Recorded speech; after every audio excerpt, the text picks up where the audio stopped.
Welcome to Canadian Justice. I'm Christine Van Gyn, and today we're talking about the crisis in Afghanistan and how Canadian immigration and refugees work, or should work, to help the people of Afghanistan. In the past week, many of us have watched the horrifying scenes of people desperately trying to get out of Afghanistan. And as Western forces are leaving the country, where they've been for 20 years, the Taliban has moved in and taken over. The government has now fallen to a terrorist group known for brutalizing civilians and their enemies alike. How do we ensure that Afghan citizens who help the Canadian military or Western organizations can be brought to Canada? How do we help women, girls, and minority groups who are going to face persecution under the Taliban? How do we reunite families who have relatives in Afghanistan? Here today to talk about these issues and the crisis unfolding in Afghanistan are some legal and political experts. Nilofar Ahmadi is an immigration lawyer based in Toronto. Steve Seidman is a professor at Carleton University, and Ali Marzad is a human rights activist. Thank you all so much for joining me today. Ms. Ahmadi, I'd like to start with you. You're an immigration lawyer working right now with people who are on the ground in Afghanistan or nearby. Can you tell me how difficult it is for people who are trying to leave the country or who have just left the country? I would say the main description for this is just mass hysteria. A lot of frantic people calling out of different cities in Afghanistan, people in Canada calling in, people from the United States, other countries calling me, and other firms, also legal advisors, whether it be immigration lawyers or other lawyers. Mostly, unfortunately, most of these people do not qualify under the programs that have so far been announced. This is because the programs are, the ones that are already initiated, they are limited, and the ones that are in procedure, they are not clear enough. So it's just causing mass hysteria. There are people that have qualified. There have been people that have landed in Canada. Unfortunately, there's a lot of people who are just sending emails and I would say in a black hole, and there's no response for them. Yeah, so I think there are two main programs right now. There's a program for 20,000 refugees who are under special categories of human rights activists and women leaders, things like that. And then there's the people who have worked with foreign Canadian military as security translator. Those are two different programs. I want to get into the details about that in a minute. But first, I want to ask Mr. Mirzad a question. So, Mr. Mirzad, you're Hazara, which is an ethnic minority in Afghanistan that's faced persecution. What can you tell me about the current risk to the Hazara in Afghanistan right now? Absolutely. Thank you for, first of all, giving us the opportunity and the platform to speak about this humanitarian crisis. Just to kind of answer the question in a very short form, the Hazaras have actually suffered perpetual persecution in the history of Afghanistan as far back as the late 18th century, all the way up to the Taliban's first rule in the 90s, from 96 to 2001. At the pinnacle point of their rule in 98, they launched genocidal campaigns in Mazar-e-Sharif, Bamyan, killing thousands of Hazaras. These are well-documented atrocities that human rights organizations have documented. And then following the Taliban's fall in 2001, over the last 20 years, the Hazara continued to suffer pockets of attacks from elements such as Daesh, ISIS. In fact, last year in 2020 or late 2020, the UNAMA report, the United Nations Mission Assistance in Afghanistan, reported that 80% of attacks in Afghanistan were aimed at minorities such as the Hazaras. And now with all that history of atrocities and genocides that the Hazaras had suffered, the Taliban being back in control in Afghanistan, total control, it's profoundly disturbing and alarming for us. We know exactly what's awaiting for us. And despite the general belief in what the Taliban is portraying on the international news and media recently, showing restraint in Kabul, the reality is that they're only doing that because they know the world is watching in Kabul. But elsewhere across the country, there are sufficient proof, video footages through social media, because we're no longer in the 90s right now. We have the technology of social media. There are reports of atrocities that they're doing right now. In fact, there was a report released just yesterday from Amnesty International that the Taliban committed atrocities in Malistan, killing over 50 people.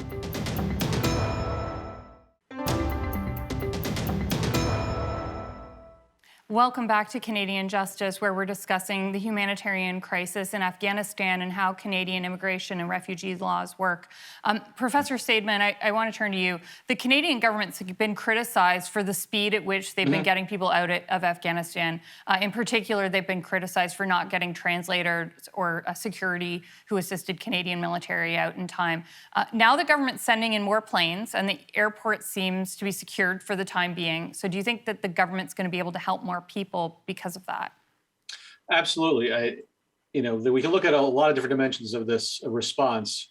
Clearly, the bigger problems were before the last year. Ever since the Doha Accord, there should have been more of a priority of getting people out, because once Trump committed the United States to leaving, the writing was on the wall. It happened faster than we expected, but we should have been working on it along the way, figuring out ways to get people from Afghanistan who might not be able to access the internet easily to do the documentation, to find people to work with, our people in the country, before things broke down. Now, I would say, there were reports this morning of asking the Prime Minister about Special Operations Forces, finding people. And the answer is, he's not going to tell you. Right now, he's not going to tell people whether the Special Operations Force is doing that kind of work, because if they are, we don't want to publicize it. The Taliban do watch our media, and so we don't want to tell them what we're doing. There's already been news about the French and the British doing those kinds of things. And so that kind of stuff is best done behind the scenes without a spotlight on it. But as long as Americans hold the airport, we can take people who get to the airport. The real challenge, of course, is getting through the Taliban to get to the airport. And they themselves are selecting. And I don't really know what the logic of their selection is. I'm not sure they do either. But it does mean that people who try to get to the airport, some of them get through and some of them don't. Now, Ms. Ahmadi, I want to talk about that 20,000 commitment that the federal government made. They said that they'll bring 20,000 Afghan refugees to Canada under special categories, including women leaders and people who are human rights activists. What can you tell me about that program and how it's being implemented, and is it being implemented right now? So unfortunately, Christine, apparently there was an announcement made yesterday as well on the update for that humanitarian program, because there are two programs. One is called the Immigration Program, which is already being implemented. The second one, which is the one you're speaking of, is the Humanitarian Program. However, there's no updates. It's just a restatement of what has already been announced in August 2021. I would have to agree with Professor Steve in saying that we were well aware of the situation in Afghanistan end of 2020, and we should have been well prepared for this much more. People could have, worked on their documentations better. People could have had access to electricity. There's a lot of parts. One of my clients is in Kunduz underground, and he's been sending me images of his daughters underground who have no electricity. And guess what? My client is illiterate. He worked in the military of Afghanistan, and he doesn't even know how to read. So how is he able to help his wife, who also is illiterate, fill out those forms? So these situations, they should have been foreseen. Unfortunately, we were not well prepared for those things. And I'm just a Toronto based lawyer in Toronto, and I was well aware of what was going to go down with the Doha deal. So I'm sure we could have been well prepared in doing that as well. In any case, the policy is not implemented at the moment. We're all waiting for new announcements. Today, apparently there was another update, but when you go on the site, there's no update there. So, Mr. Mirzad, what can you tell me about this 20,000 number, and does it include people like the Hazara, who we know are at risk of persecution under the Taliban? Yeah, so I completely agree, and I echo what Nilofer said as well, that there is no clarity or details on these programs. So I have to say that the response that, while I actually commend and applaud the response of the government in Canada as a whole, I feel that we waited way too long. For instance, for the resettlement of the interpreters, let's start with that one. We jumped on the bandwagon way after the Americans and the Brits and Europeans. We only did that, and I'm actually privy to some of the inner circle of activists here across Canada, and I saw firsthand how long it took to lobby the government before it committed to saving those people. The announcement of the 20,000 resettlement project was announced on Friday, the 16th of August, 2 days prior to a federal election being called. And most of the people that we have a relationship with on the Hill, MPs, members of parliament, they are all candidates right now and stripped away from any authorities or flexibility that they could have shown to help us. And it creates a huge amount of problems, the fact that we're in an election right now and lack of direction. We have to go to commercial break, but we will be right back after this message.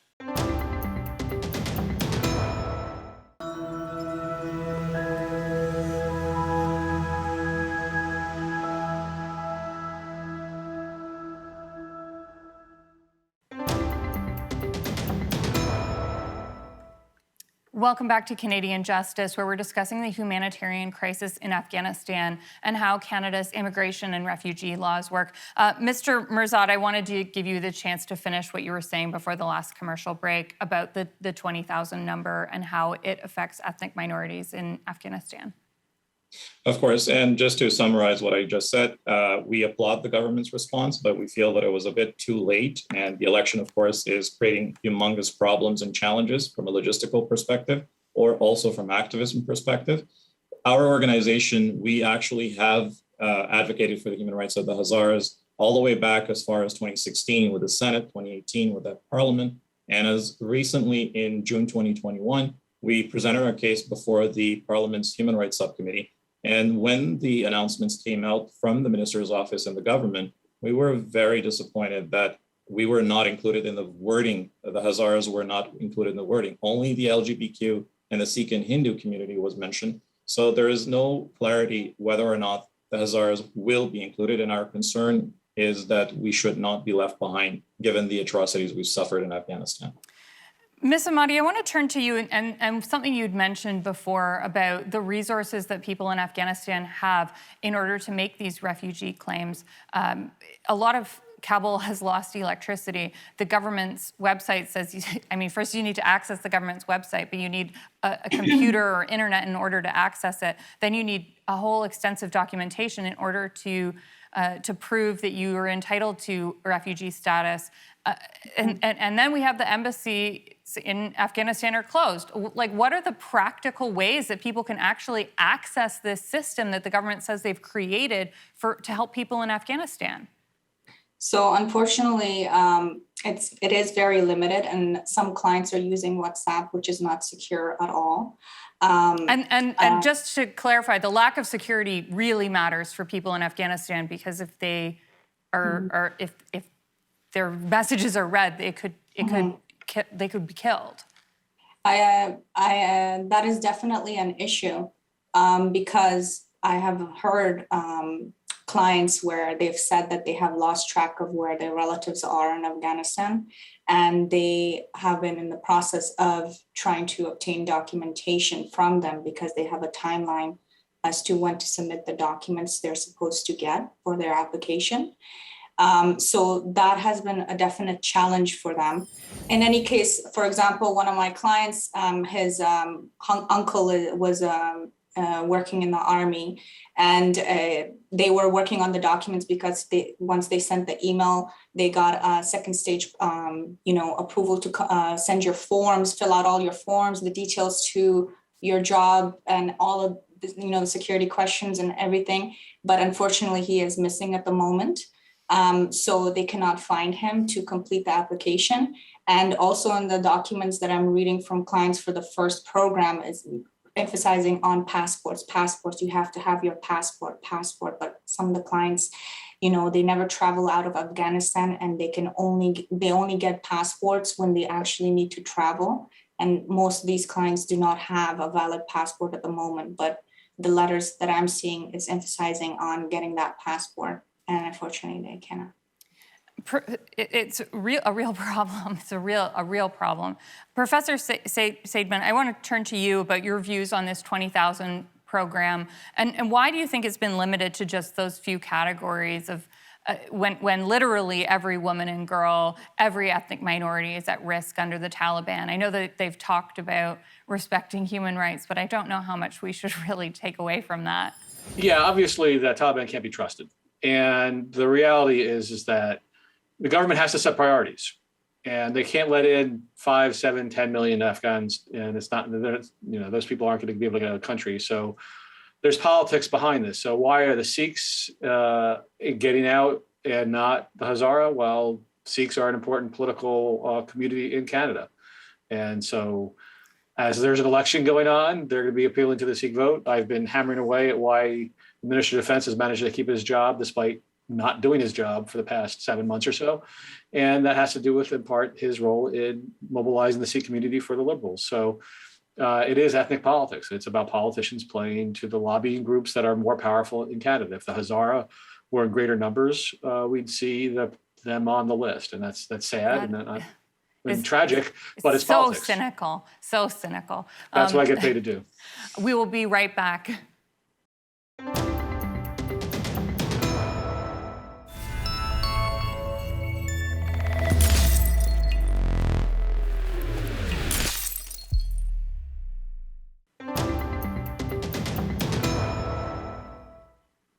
Welcome back to Canadian Justice. I'm Christine Van Geyn, and we're talking about the humanitarian crisis in Afghanistan and Canada's refugee and immigration laws. Ms. Ahmadi, I wanted to ask you about the private immigration sponsorship program. I know we heard a lot about this during the crisis in Syria. Is there a program? Does the same program exist for Afghan citizens? Could Canadians sponsor an Afghan refugee if they wanted to? So it's not any new news. I mean, this has been implemented for as long as I can remember, as long as I have been practicing. It's not a special program yet. It was for the Syrians, and hopefully once we get more announcements, it will be for Afghans as well. We're expecting expedited processing. We're expecting, waivers of many things. For example, like biometrics or something of that sort, so that they can come here, be put somewhere so that they can have all those procedures done and over with. The private sponsorship program has been implemented in Canada for a very long time. For the first diaspora that had happened in Afghanistan, there's actually people who are stuck in third countries where there is no durable solution. And people in Canada have to commit to bringing over and sponsoring people who they owe to take care of for 1 year. Now, what I would recommend to the government of Canada is to recognize and try to waive the UNHCR document that is required of them to be recognized as refugees, because this is a human rights crisis. And it's very evident that they are refugees. And those things, those documentations should be waived, because that takes convincing that those organizations to move faster. And unfortunately, there is an influx of refugees coming in. So that process will slow things down. So that is one thing the government of Canada should do, is recognize that and waive that requirement. And in terms of people who are here, who are sponsoring, the income requirements should be minimized. It should be lowered so that everybody can try to help. Everybody can try to contribute. And in that sense, if we do take steps like that, we will be able to expedite the process and try to bring as many people here as soon as possible. Mr. Mirzad, what would you recommend for our viewers? How could they help people in Afghanistan? Well, first of all, I'd like to thank Niloufar for bringing up really important points that even I had not thought of, which are quite important. I would say my suggestions or recommendations are in threefold. First of all, for the government to ensure that all minorities are included when they say vulnerable, and that it also includes the people that are stuck inside the country. Because the publication, messaging, and updates they're putting on their website, it states that those who are in third countries outside of Afghanistan and those that have worked with the Canadian government. But there are thousands, if not millions, of people that are in Afghanistan, especially the Hazara community, that have not worked with the Canadian government, but that are in danger. So that's for the government. As a country, we have come together anytime there was a crisis, whether it was the Syrian refugee crisis or with the boat people way back. And I'm confident that Canada, Canadians will come together. We can all sponsor people. And I'm sure that when these programs are a little bit more clarified, that we will all be able to do that. And as a third suggestion is a restriction that can be removed, which the government actually, it's not a novel suggestion. The Liberal government last year, they invoked a special provision of the Immigration Act for the Yazidis. Mm-hmm. And they actually were able to allow Yazidi Canadians to sponsor loved ones out of the crisis zone, regardless of the requirements and criteria of immigration. If they can do that for us, that would be great. Those are some really useful suggestions. Steve, I'm sorry we don't have time for a third suggestion from you, but I want to thank all of you for providing your input today. Thank you. Thank you. Thank you. We've heard today about the humanitarian crisis unfolding in Afghanistan and about the challenges of getting vulnerable Afghans out of the country. Many Afghans worked with Western countries at risk of their own lives. They worked as translators, security, and for international organizations. They believed in the goodness and values of a country that they'd never even been to and risked their lives to support it. At tremendous personal risk, they helped our Canadian forces. It's our turn to help them. And I think that they'd make amazing Canadians. But the dangers of the Taliban regime are not limited to just those who worked with Western forces or organizations. Every woman is now at risk in Afghanistan. Every ethnic minority. What will we do to help these women and girls? What will we do to help all people of Afghanistan who have lost their futures to this new terrorist regime? You be the judge. I'm Christine Van Gyn, and remember, a freer Canada starts with you.